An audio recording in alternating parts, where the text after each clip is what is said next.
Every city has a breakfast that belongs only to itself. And in Guangzhou, the day doesn't begin with coffee, it begins with steam. Guangzhou sits at the southern edge of China, where the Pearl River meets the sea. For more than 2,000 years, this city has been open when others were not. Arab merchants docked here in the Tang Dynasty. Portuguese traders arrived in the 16th century.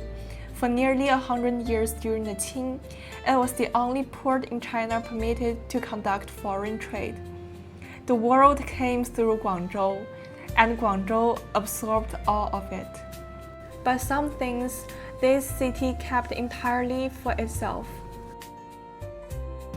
Cheong has been part of Guangzhou's morning for hundreds of years.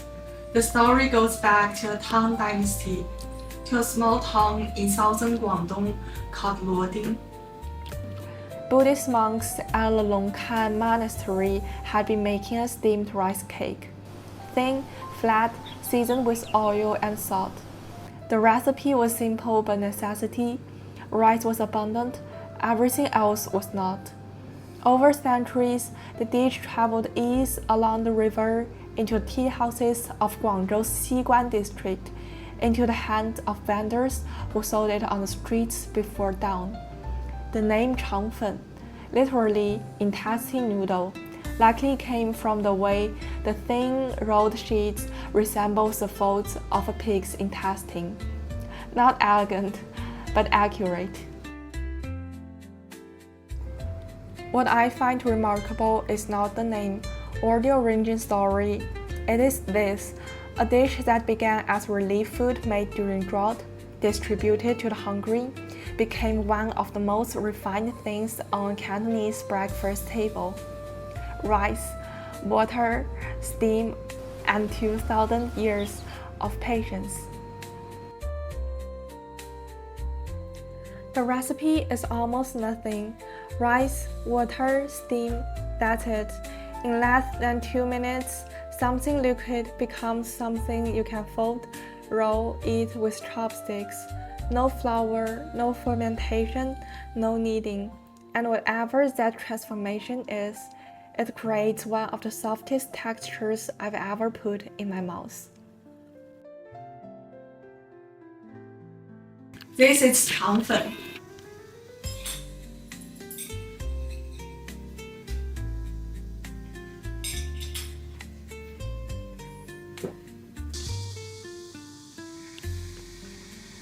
And the thing is, you don't really chew it. It's kind of slides across your tongue. It's sweet and a little silky, and with its very subtle sweetness from the rice itself, even before the soy sauce hits. But here's the thing I started to wonder. Why does this feel so different from other things made with rice? Same ingredient, completely different texture, completely different experience, and as I found out, a completely different effect on my blood sugar. Before steaming, rice starch looked like this.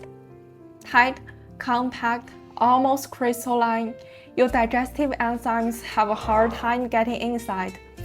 Then steam enters, water pushes into each granule, the granule swells, the structure opens.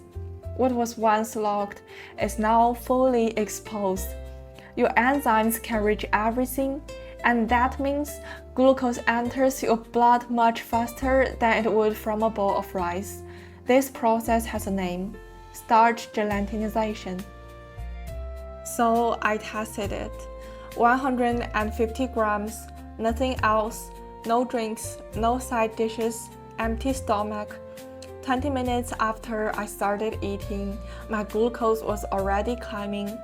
70 minutes in, it hit 11.3. That's the highest spike I recorded at breakfast so far. Not because Changfen is bad for you, but because it's already done half of digestion before it even reaches your stomach. Every city lives its history in different places. Some cities put it in museums. Guangzhou put it in breakfast. And maybe inside one sheet of rice, steamed thin enough to see through, is one of the softest ways to understand a city. Next stop, Wuhan, a bowl of noodles that tastes like home to my dad. A breakfast I grew up hearing about long before I ever tasted it.